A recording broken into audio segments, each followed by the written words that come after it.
네, 안녕하십니까? 걸려서.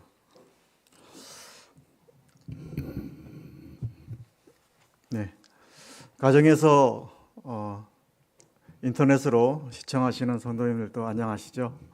네, 반갑습니다. 지금 비가 굉장히 많이 오고 있는데요. 낮에는 비가 안 왔었습니다. 그래서 보니까 벌써 목련꽃이 이렇게 맺혀서 막 피려고 하고 있고, 또 저희 직장에는 산수유가 벌써 이렇게 노랗게 활짝 피었더라고요. 그리고 이제 벚꽃도 막 이제 올려오려고 하고 있고, 굉장히 좋은 그런 계절이 온 것 같습니다. 얼마 전에 라디오를 이렇게 들었는데, 그 해병대에 있는 그 한 병사가 이제 휴가를 나와서 우크라이나에 그 죽어가는 주민들을 돕기 위해서 이렇게 나갔다가 이제 인터뷰하는 걸 듣게 됐습니다. 그래서 그 러시아의 그 폭격에 죽어가는 분들이 매우 안타까워서 나갔다는데요. 우리나라를 나가면 뭐 탈영이랍니다. 그래서 뭐 군법을 어긴 건데, 그래서 뭐 하여간 제가 뭐 선하게 판단을 할 수는 없는데, 최승주 형제가 생각이 나더라고요. 그래서 최승주 형제한테 전화 한번 아버님이 오늘 안 오셨는데 집에서 혹시 듣고 계시면 승주한테 전화 한번 해보십시오. 혹시 말연휴가 나왔다가 강릉으로 안 오고 우크라이나로 갈 수도 있지 않나. 그런데 승주 형제가 이제 5월 달에 아마 전역을 한답니다. 그래서 이제 얼마 안 남은 것 같은데, 낙엽 떨어지는 것도 조심해서 건강하게 돌아올 수 있기를 기도하면서 오늘 말씀을 시작하겠습니다. 말씀 제목은 하나님의 능력이라는 제목으로 교제를 나누기를 원합니다. 본문 말씀은 로마서 1장 6절에서 17절까지 말씀입니다. 로마서 1장 6절에서 17절까지를 펴서 저와 여러분이 한 절씩 교독하도록 하겠습니다.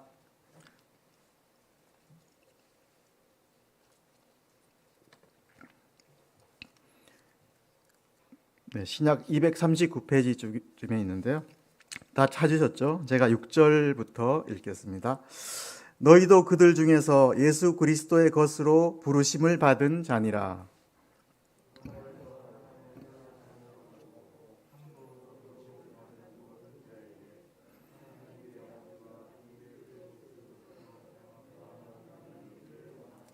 내가 예수 그리스도로 말미암아 너희 모든 사람에 관하여 내 하나님께 감사함은 너희 믿음이 온 세상에 전파됨이로다.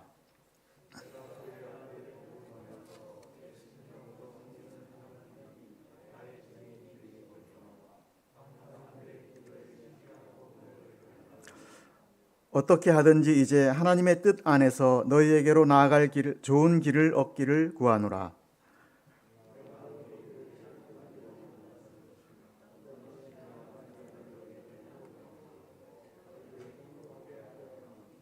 이는 곧 내가 너희 가운데서 너희와 나의 믿음으로 말미암아 피차 아니함을 얻으려 함이라.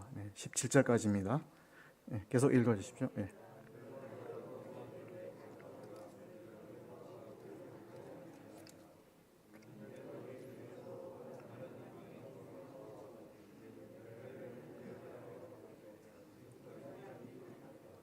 헬라인이나 야만인이나 지혜 있는 자나 어리석은 자에게 다 내가 빚진 자라.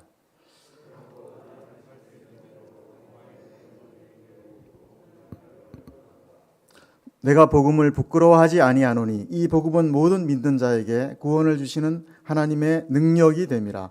먼저는 유대인에게요 그리고 헬라인에게로다.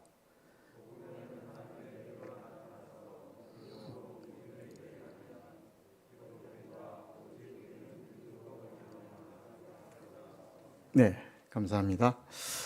우리가 잘 알듯이 1세기 로마는 해가 지지 않는 제국이었고요. 또 모든 길은 로마로 통한다 하는 말이 있을 정도로 굉장히 컸습니다.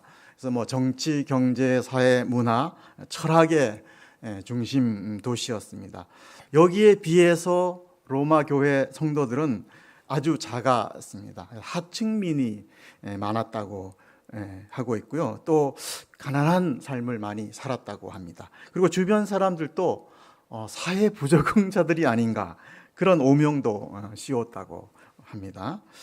그래서 로마 교회는 사도들이 직접 가서 복음을 전해서 세운 교회가 아니어서 신앙의 뿌리가 많이 흔들리기가 쉬웠습니다. 그래서 사도 바울이 어떻게 하든지 로마에 직접 가서 이들에게 복음을 전해서 좀 흔들리지 않도록 그렇게 돕고자 했는데 길이 막혀서 갈 수가 없었다 이렇게 하고 있고요. 그래서 이제 가는 대신에 편지를 쓰게 됐는데 그게 이제 로마서라고 할 수가 있습니다.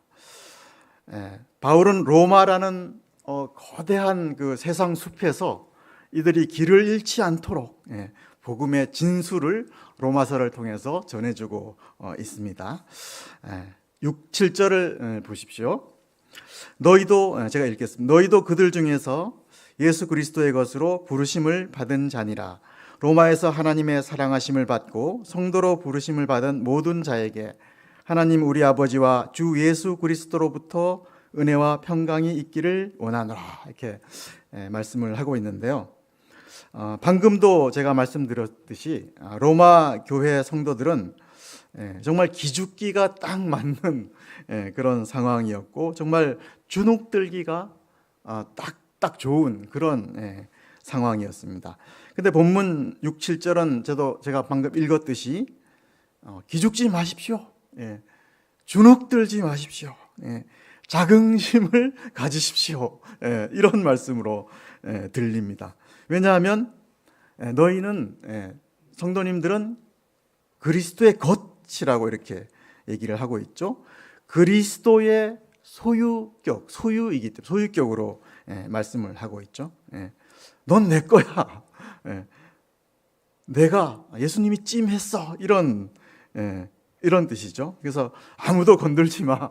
로마 황제도 건들지 마. 이런 뜻이죠. 예수 그리스도의 것이라는 것은.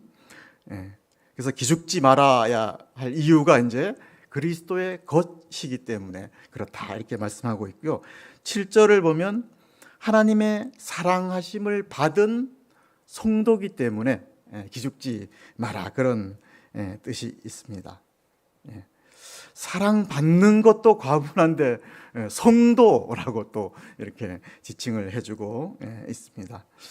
그래서 우리가 신앙의 ABC는 사랑이죠. 사랑. 그래서 기독교는 사랑 빼면 시체죠. 그래서 믿음, 소망, 사랑 그 중에 제일은 사랑이라 이렇게 말씀을 하고 있는데요. 우리가 어떤 순간에도 하나님의 사랑을 의심하면 모든 게 다 흔들리게 되는 것입니다. 그래서 사단은 항상 하나님의 사랑을 의심하도록 그렇게 공격을 하는 것을 볼 수가 있습니다. 그래서 우리도 정말 세상을 살아가다 보면 이 세상이 정말 로마 제국처럼 커 보일 때가 있죠. 내 밥줄을 쥐고 있는 사장님들 앞에서 이렇게 작아 보일 수도 있고 하여간 여러 가지로 내가 작아 보이기 쉬운데요. 우리는 본문 말씀을 통해서 정말 기죽지 말아야 되겠다. 그런 생각이 듭니다. 우리는 예수 그리스도의 것입니다. 또 하나님의 사랑의 대상입니다. 또 영적으로 보면 이름 앞에 성자가 붙는 아주 성스러운 홀리 피플 이렇게 얘기를 하고 있습니다. 그러니까 성 어거스틴에게만 성자가 붙는 게 아니라 우리에게도 성자를 붙여야 되는 거죠. 성 조선일, 성 정혁철 이렇게 붙여야지 맞는 것입니다.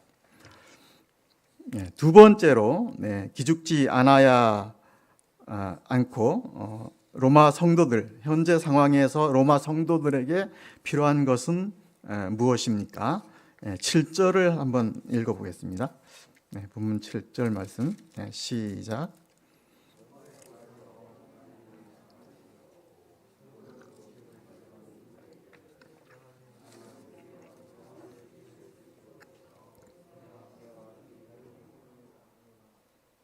네, 감사합니다. 평강이죠.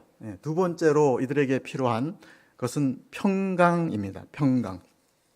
그 평강은 헬라어로 보니까 에이레네 이렇게 표현을 하고 있고요. 히브리어로는 우리가 잘 알죠. 살롬 이렇게 할 수 있는데 그 에이레네의 뜻은 어떤 결합하다 그런 뜻이 있다고 합니다. 그러니까 어떤 두 개가 하나로 결합해서 평강을 이룬다 그런 의미가 이 평강이라는 원어 뜻에 있다고 합니다.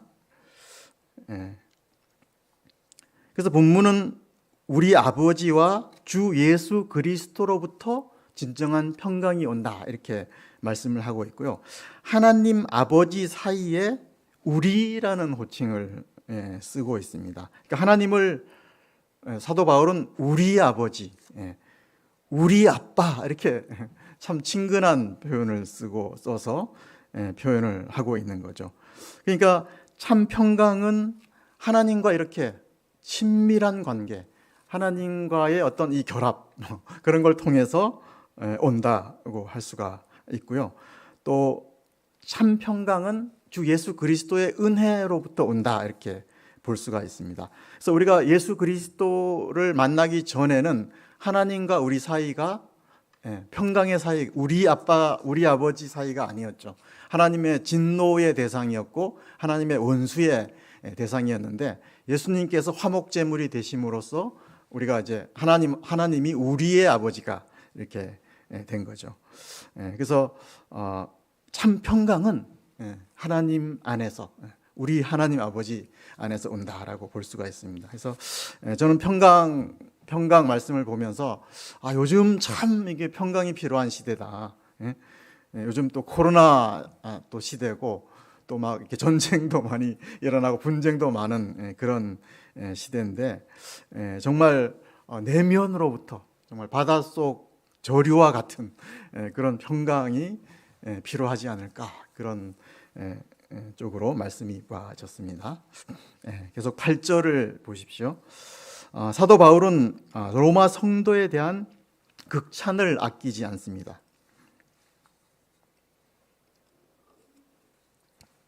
제가 8절을 한번 읽어보겠습니다. 먼저 내가 예수 그리스도로 말미암아 너희 모든 사람에 관하여 내 하나님께 감사함은 너희 믿음이 온 세상에 전파됨이로다 이렇게 하고 있죠. 그래서 본문은 사도 바울이 굉장히 과장법을 써서 이렇게 말씀을 하고 있다는 것을 알 수가 있습니다.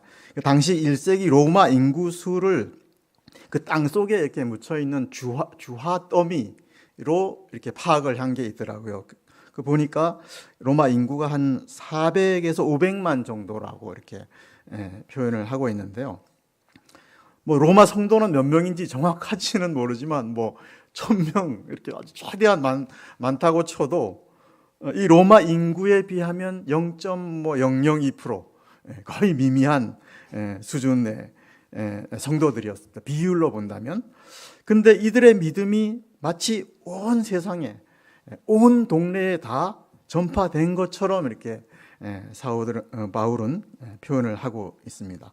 그러니까 뭐 요즘같이 SNS가 발달한 시대도 아니잖아요. 그리고 또 유튜브나 또 뭐 TV가 있었던 시대도 아닌데 이렇게 아주 과장되게 이들의 믿음을 아주 크게 이렇게 표현한 사도 바울의 모습을 볼 수가 있습니다. 그러니까 믿음을 굉장히 크게 보는 사도 바울의 어떤 그 영적인 시각 이런 것을 우리가 배울 수가 있습니다.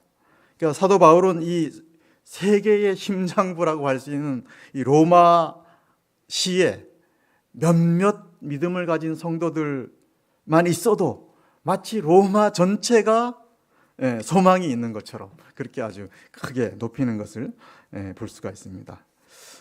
그래서 우리가 이 사도 바울로부터 우리도 믿음을 귀하게 여기고 믿음을 크게 평가하는 그런 자세가 필요합니다. 그래서 교회에서 뭐 실력을 막 이렇게 높이 평가한다든가 또 뭐 어떤 능력을 막 크게 본다든가 이런 거는 좀 복음적이지가 않죠. 그래서 정말 그 마음 속에 있는 믿음을 우리가 이렇게 크게 보고 칭찬하고 그런 걸 높여주는 그런 자세가 필요하다 하는 것을 본문을 통해서 배울 수 있습니다. 그래서 하나님께서 다 늙은 아브라함을 부르면서 그의 믿음을 보고 뭐라 그랬습니까? 열국의 아비 이렇게 얘기했고, 사라한테도 열국의 어미로 이렇게 봐주고 있는 것을 볼 수가 있습니다. 그리고 8절을 시작하는 게 뭐로 시작하죠? 먼저 이렇게 시작하죠. 먼저 구약 개혁 개혁 개정 전에 그 성경에는 첫째로 이렇게 표현해. 먼저가 아니고 첫째로 이렇게 표현을 하고 있습니다.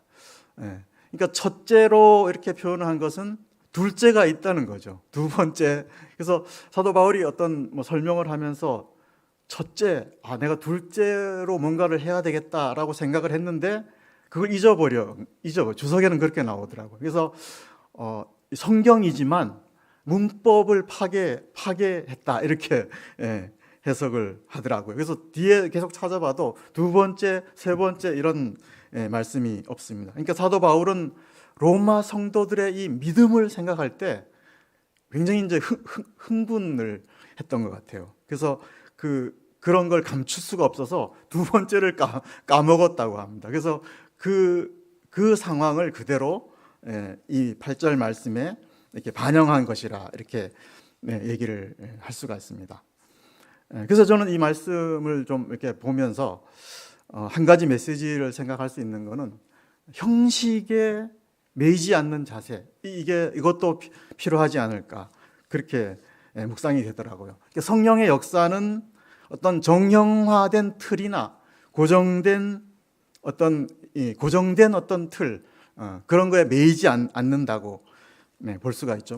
예를 든다면 우리 주일 예배 때 처음으로 또 이렇게 감사하시는 또 형제님 목소리 들을 수가 있잖아요. 그러면 사실 몇 마디 안 해도 또 어떤 기도의 형식이나 내용이 전혀 문제가 안 돼도 너무 반갑고 감사가 되는 그런 일을 보게 되잖아요. 그러니까 성령의 역사는 파격의 역사라고 할 수 있고요. 또 사도 바울도 말씀을 전하다가 이 성령의 감동이 크게 오면 밤새워서 말씀을 전하기도 했잖아요. 그래서 유두고라는 청년은 3층에서 떨어져서 죽었다가 또 살아나는 그런 역사도 있는 것을 볼 수가 있습니다. 그래서 우리는 어떤 고정된 틀에 갇혀서 어떤 진리를 좀 망각하는 그런 우를 범할 수 있지 않는가. 그래서 세상 기성교회 예를 들어서 좀 안 됐습니다만은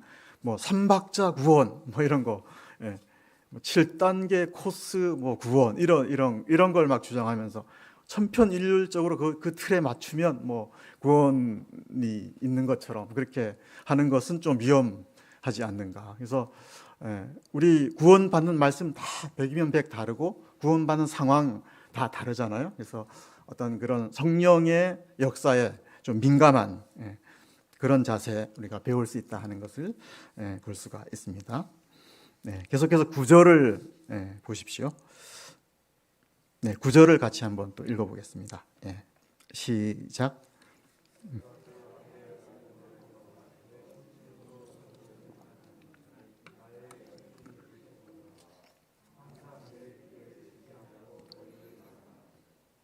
감사합니다. 본문에서는 이제 내 심령으로 섬기는 이 말씀을 한번 좀 생각해 보도록 하겠습니다. NIV 성경의 영어 성경에는 온 마음으로 섬기는 이렇게 번역을 했고요. 또 원어에는 영으로 섬기는 스피릿 이렇게 표현을 하고 있습니다. 그러니까 바울은 매사에 만사에 마음을 다해서 영을 다해서 섬기는 자세로 살았다는 것을 본문을 통해서 우리는 알 수가 있습니다. 그러니까 바울은 어떤 따로 국밥 신앙이 아니었다는 거죠. 그러니까 영적인 것 따로 또 생활 따로 이렇게 하지 않았죠.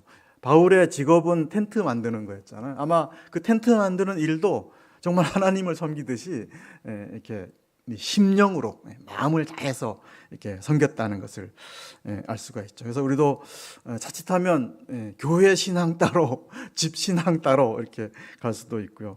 직장 신앙 따로, 뭐 사업장 신앙 따로 이렇게 갈 수가 있고요. 뭐 예비군 훈련장 신앙 따로, 뭐 출장 신앙 따로 이렇게 갈 수가 있는데요. 바울은 한결같이 이렇게 심령으로 이렇게 섬기는 자세로 살았다 이렇게 볼 수가 있습니다.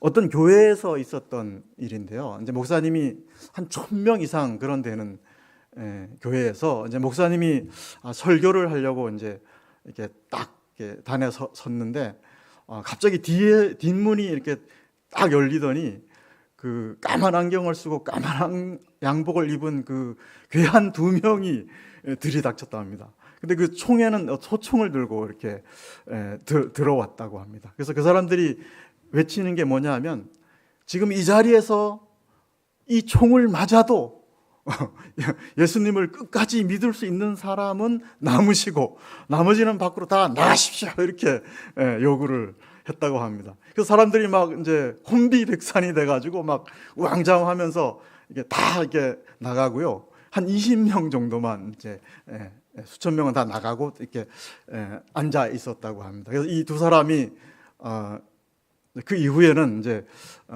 단 앞으로 와서 이제 앞자리에 앉으면서 목사님에게 하는 말이 목사님 이제 설교를 하시죠.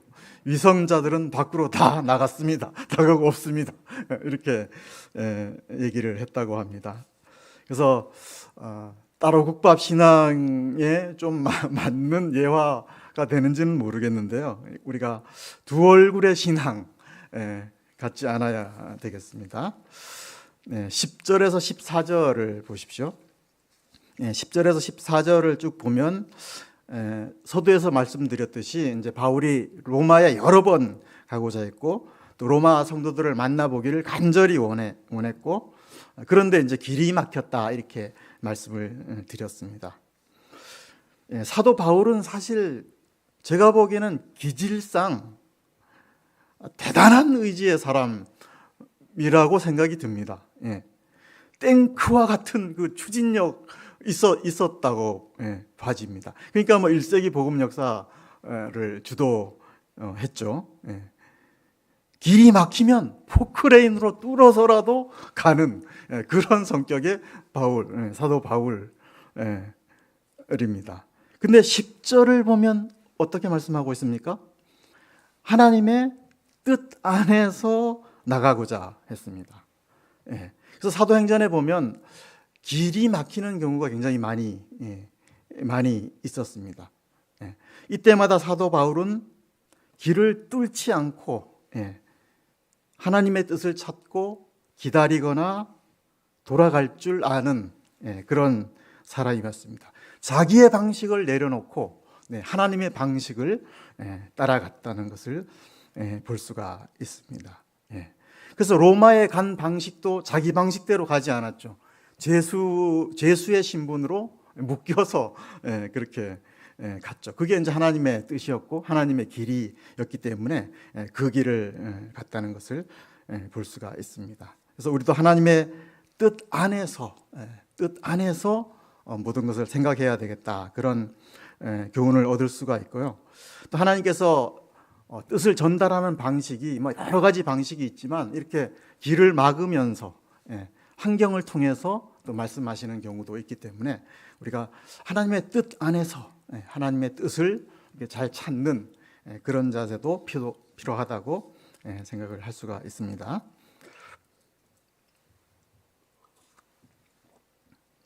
그러면 바울이 로마에 가려고 한 이유가 무엇입니까? 로마 관광을 하려고 하고 있습니까? 아니면 뭐 로마 그 건물을 이렇게 탐구하려고 하고 있습니까? 아니면 정말 황제를 만나서 뭔가 정치적인 목적을 실현하려고 하는 것입니까? 그게 아니죠. 그 12절을 본문을 보면 성령의 은사를 나눠줘서 견고하게 하고자 하는 그런 뜻이 있었고 정말 로마 성도는 어린 성도들이 많았기 때문에 정말 말씀의 꼴을 통해서 계속 자라나야 할 그런 필요성이 있었고요. 또 열매를 맺게 해주겠다, 주려고 하는 그런 목적도 있었죠. 그래서 이 열매는 뭐 생명의 열매일 수도 있고 성령의 열매일 수도 있습니다. 그래서 저는 이제 주목해야 해볼 말씀은 12절 말씀입니다. 12절을 또 12절을 한번 읽어보겠습니다. 시작.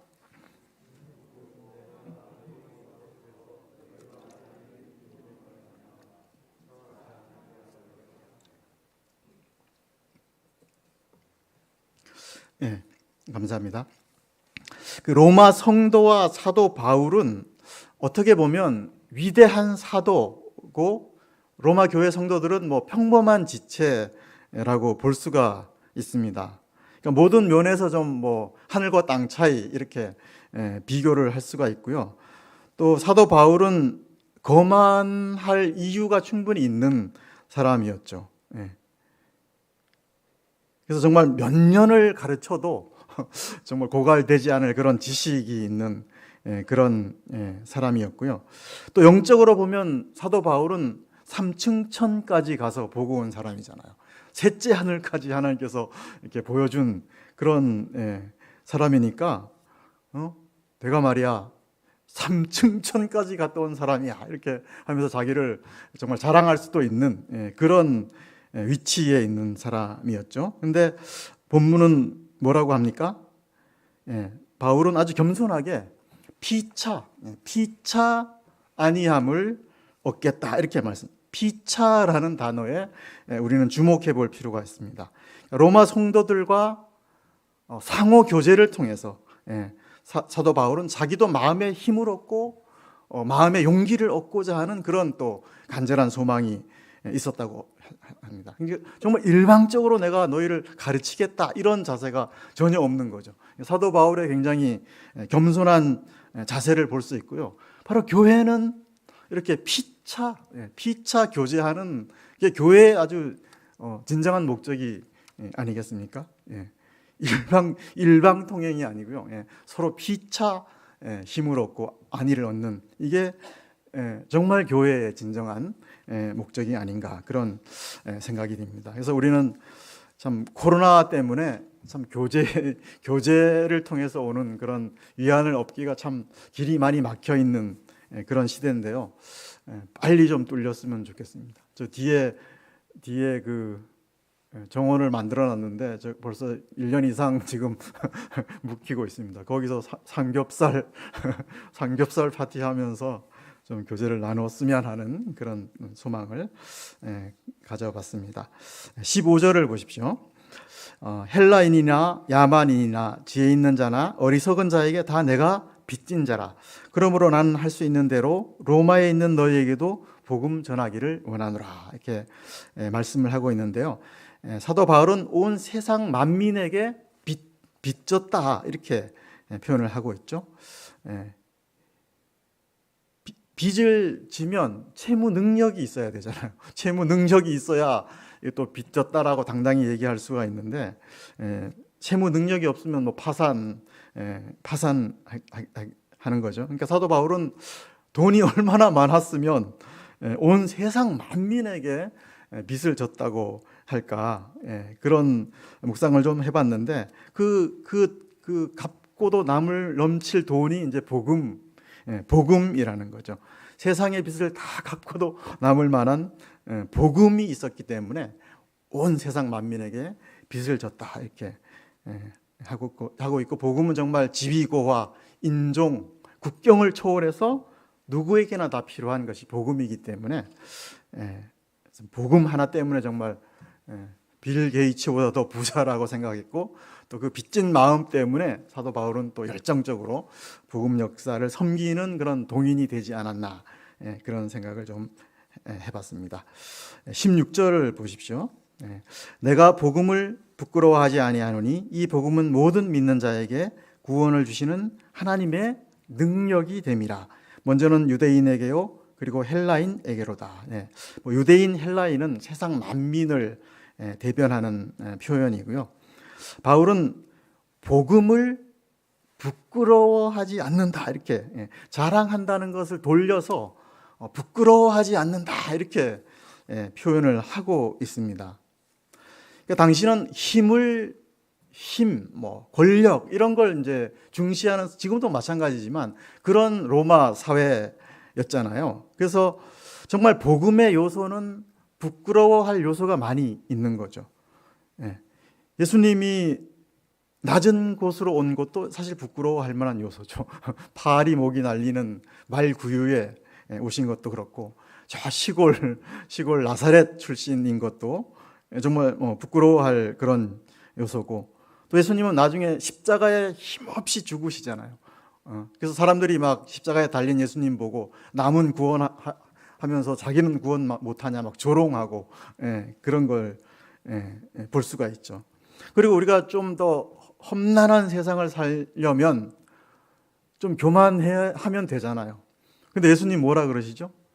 가난한 자에게 복이 있다. 우는 자, 애통하는 자가 복이 있다. 이렇게 거꾸로 말씀을 하시지 않습니까? 그리고 바울이 아덴에서 또 이 예수님에 관한 복음을 전하니까 그 철학자들이 굉장히 조롱하는 걸 볼 수가 있습니다. 말장난한다 이렇게 이제 비난하는 모습을 볼 수가 있는데요.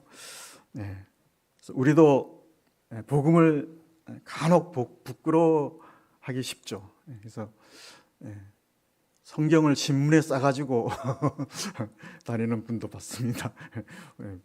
성경 들고 다니기가 부끄러운지는 모르겠는데, 그래서 사도 바울은 복음이 부끄럽지 않다 이렇게 정의를 내리고, 부끄럽지 않는 이유에 대해서 이제 말씀을 하고 있는데요. 그거는 뭐라고 합니까? 16절 말씀 같이 읽겠습니다. 시작.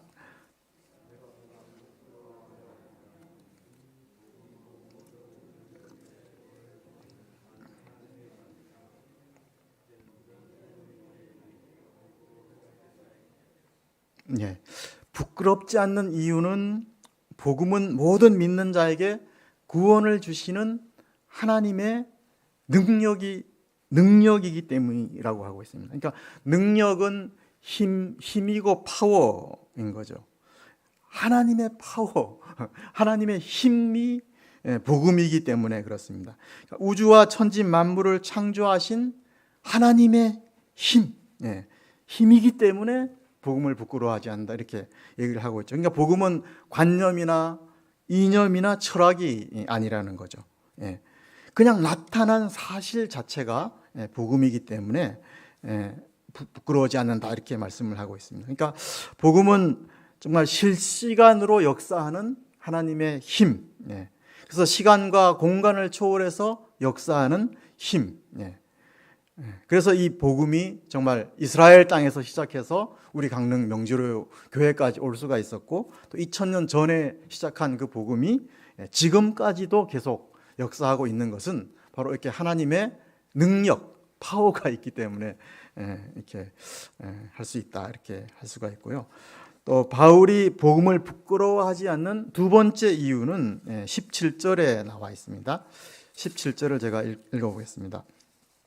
복음에는 하나님의 의가 나타나서 믿음으로 믿음에 이르게 하나니 기록된 바 오직 의인은 믿음으로 말미암아 살리라 함과 같으니라. 이거는 뭐 너무나 잘 아시는 말씀이고 다 외우고 있는 말씀이라고 생각이 됩니다. 용어 정리를 좀 하면요, 기독교는 그리스도를 이제 한자로 표현한 걸 기독교라고 하고 있고요. 그래서 우리가 구교에서 신교로 나온 것을 이제 개신교라고 이렇게 일반적으로 표현을 하고 있고, 영어로는 프로테스탄트라고 하죠.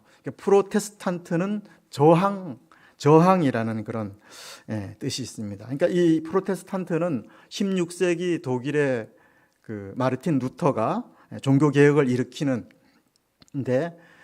아주 불꽃 같은 역할을 한 말씀이 바로 1장 17절, 로마서 1장 17절 말씀입니다. 그래서 이 루터가 가 이 말씀을 받게 된 어떤 상황이 세 가지가 있더라고요. 그래서 어떻게 해서 이 말씀을 받게 됐고, 이 종교 개혁을 일으켜서 정말 이 프로테스탄트 개신교를 이렇게로 바뀌는 그런 결정적인 역할을 했는가 하는 것을 좀 간단히 소개를 하면요. 이 루터는 그 두려움이 많았다. 그러니까 하나님으로부터 어떤 심판을 받을 거에 관한 두려움이 굉장히 어릴 때부터 아주 많았다고 합니다. 그래서 신부가 되면 어떤 그런 두려움 없어질 줄 알고 신부가 됐고, 그 정말 고행하고 금식하고 또 막 자기 육체를 막 괴롭히는 그런 삶을 살아도 이게 마음에 정말 구원의 확신과 평화가 전혀 없었다고 합니다. 그러다가 이제 로마서를 이렇게 연구를 하게 됐고, 로마서 1장 17절 말씀, 믿음으로 정말 믿음으로 구원을 얻게 된다, 그런 어떤 진리를 깨닫게 됐고요. 또 이 말씀이 한번 부딪혀온 계기는 로마에 어떤 일이 있어서 그 알프스 산맥을 넘게 됐답니다. 그러다가 어떤 병을 얻어서 그 베네딕트 수도원에서 거의 뭐 죽어가는 그런 상황에 있었는데요. 이 로마서 1장 17절 말씀이 그 누워있는 이 루터에게 마치 천둥처럼 믿음으로, 이는 믿음으로 말미암아 살리라, 이렇게 천둥처럼 막 이렇게 귀에 들려오더랍니다. 그래서 이 말씀을 이렇게 천눈과 같은 로마서 1장 17절 말씀을 듣고 그 정말 죽어가는 그 루터가 병을 회복하게 됐다, 그런 또 일화가 있습니다. 그러니까 이 말씀을 또 받게 된 게, 그리고 또 한 번은 그가 이제 고행을 통해서 뭔가 이제 마음의 평화를 얻으려고 그 예수님께서 그 재판을 받으면서 올라갔던 그 돌 계단을 무릎으로 기는 그런 일을 행했다고 합니다. 그러니까 막 무릎으로 계단을 기어 올라가면서 피를 흘리면서 막 고행을 하고 있는데, 또 이 말씀, 이 로마서 1장 17절 말씀, 의인은 믿음으로 구원받는다, 이 말씀이 또 막 그 중간에 들려와 가지고 그 무릎으로 기어 올라가던 그 일을 그만두고 이렇게 내려갔다, 그런 일화가 있더라고요. 그래서 이런 세 번씩이나 들려온 이 믿음으로 구원받는다, 이 말씀이 그에게 이렇게 들려져서 정말 종교 개혁을 일으키는데 중요한 역할을 했다라고 이렇게 기록이 되어 있어서 소개를 해드렸습니다.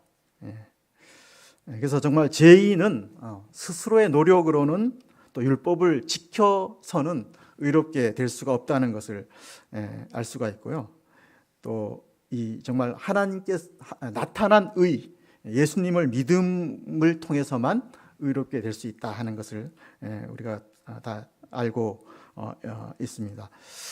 그래서 예수님을 믿을 때 하나님께서 의의 옷을 입혀 주시는 거죠. 그 의의 옷을 입고 있을 때 하나님이 보시기에 의로운 사람으로 이렇게 인정이 되는 것입니다. 그래서 예수님이라는 의를 입고 있으면 죄책감으로부터 구원받는 거죠. 그래서 정말 죄책감이 있다면 저는 이 자리에 설 수가 없죠. 그래서 예수님의 의의 옷을 입었기 때문에 당당하게 이렇게 이 자리에 서서 또 말씀 교제를 할 수 있다고 할 수가 있습니다. 끝으로 본문에 보면 이제 믿음에 이르게 한다, 이런 표현이 있는데요. 이게 이제 영어 수고로 보니까 from A to B 이렇게 돼 있더라고요. 그러니까 A로부터 B까지 그런 뜻입니다. 그러니까 믿음으로 시작해서 믿음으로 끝난다. 그러니까 처음부터 끝까지 믿음으로 살아야 된다. 이게 이제 믿음에 이르게 한다, 그런 뜻입니다. 그래서 우리 명지교회 모든 성도가 정말 이렇게 처음부터 끝까지 믿음으로 사는 그런 분들이 다 될 수 있기를 기도하면서 저의 메시지는 여기서 줄이도록 하겠습니다. 기도하겠습니다. 아버지 하나님, 믿음으로 말미암아 우리를 의롭다 칭해 주셔서 감사를 드립니다. 복음의 능력으로 또 구원하여 주셔서 감사를 드립니다. 늘 믿음으로, 믿음 하나로 또 하나님 앞에서 살아가게 인도하여 주시옵소서. 또 하나님 우리 아버지 안에서 참 평강을 누릴 수 있게 인도하여 주시옵소서. 로마서 말씀을 교제하게 해서 감사를 드리오며 모든 말씀 예수 그리스도의 이름으로 기도하였습니다. 아멘. 네, 감사합니다.